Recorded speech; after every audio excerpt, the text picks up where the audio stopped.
Hello everybody, welcome to English tips. आज मैं आप लोगों के लिए एक बहुत ही इंपॉर्टेंट सेशन लाया हूं जिसमें हम लोग एक बहुत इंपॉर्टेंट मॉडल के बारे में डिस्कस करेंगे। और ये मॉडल ऐसा है जो स्पोकन इंग्लिश में बहुत ज़्यादा यूज होता है। तो आप भी इस मॉडल को यूज़ करके आप अपनी इंग्लिश को बहुत ज़्यादा इन्हेंस कर सकते हैं, बहुत ज़्यादा खूबसूरत बना सकते हैं। इस मॉडल का नाम है शुड। तो आप लोगों ने स्पोकन इंग्लिश में इसका कई बार बहुत जगह इस्तेमाल देखा होगा, सुना होगा, पढ़ा होगा। तो इसी को हम लोग आज डिस्कस करेंगे। तो अगर आप लोगों को मेरे वीडियोस पसंद आ रहे हैं तो वीडियो को ज़्यादा से ज़्यादा लाइक करें, शेयर करें, चैनल को जरूर सब्सक्राइब कर लें और बेल आइकन को जरूर प्रेस कर लें। तो चलिए स्टार्ट करते हैं आज का सेशन। सबसे पहले हम शुड का जो यूज सीखेंगे वो है एक्शन फॉर्म में। तो मैं आपको बता दूं, शुड का इस्तेमाल एक्शन में वहां होता है जहां पर ओपिनियन की बात होती है, जहां एडवाइस की बात होती है। हम हमेशा इंग्लिश को उस तरह से सीखेंगे जैसे कि अंग्रेज बोलते हैं। सेंस लेंगे हम इसको हिंदी से ट्रांसलेट नहीं करेंगे कि हिंदी से जब हम इंग्लिश को सीखते हैं तो उसमें अर्थ का अनर्थ हो जाता है और मीनिंगलेस बात हो जाती है। जैसे कि तुम्हें ये काम करना चाहिए, तो यहां पर तो आप शुड यूज कर लोगे, लेकिन मुझे ये चीज चाहिए, मुझे ये मोबाइल फोन चाहिए, मुझे कार चाहिए, तो यहां पर तो शुड नहीं आएगा। यहां पर आएगा I want car, I want mobile phone, I want this thing. तो फिर इसमें आप कंफ्यूज हो जाओगे।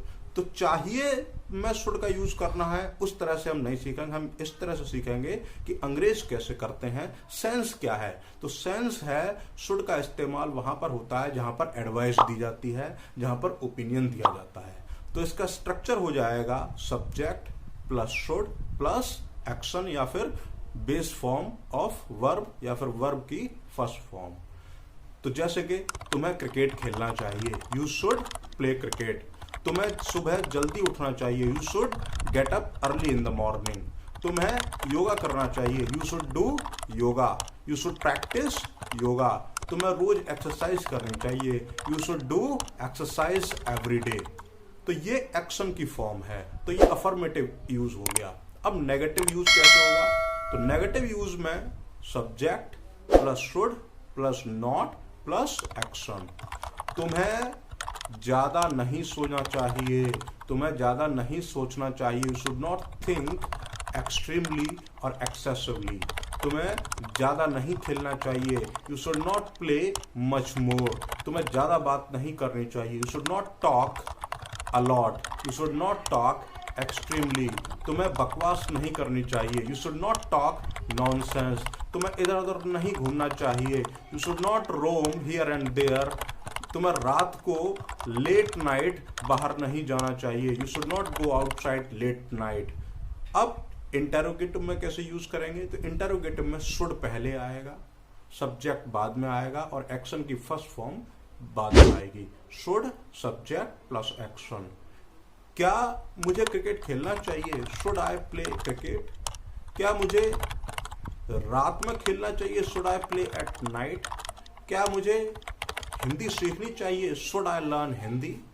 क्या मुझे इंग्लिश सीखनी चाहिए? Should I learn English. अब इंटेरोगेटिव नेगेटिव कैसे यूज होगा? तो इंटेरोगेटिव नेगेटिव में should subject not plus action. क्या उसे उस लड़के से शादी नहीं करनी चाहिए? Should she not get married that boy.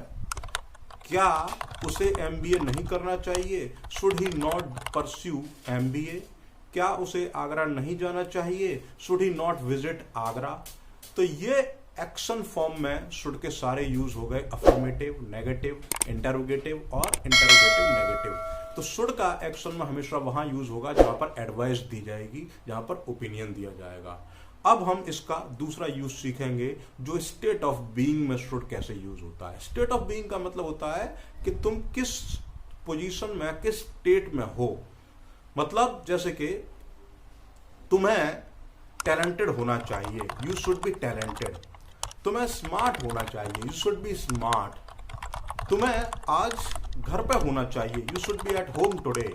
तुम्हें होली पर घर जाना चाहिए, यू शुड विजिट और you should go your home at Holi. तुम्हें कल दोस्तों के साथ पार्टी जाना चाहिए, you should go party along with your friends tomorrow. तो यहां पर स्टेट ऑफ बीइंग की बात हो रही है, यहां पर एक्शन नहीं है। एक्शन में एडवाइस की बात हो रही थी और यहां पर स्टेट ऑफ बीइंग की बात हो रही थी। ये इसका सेकंड यूज है। अब इसका थर्ड यूज क्या होगा? थर्ड यूज होगा स्टेट ऑफ पोजेशन में। पोजेशन मतलब आपके पास कुछ है। जैसे कि मेरे पास ये मोबाइल है, तो अगर हम प्रेजेंट में यूज करते हैं, इस तरह से यूज करते हैं, तो हम वहां पर हैव का यूज करते हैं। तुम्हारे पास कार है तो वहां पर हैज का यूज होता है, या हैव का यूज होता है, या हैड का यूज होता है।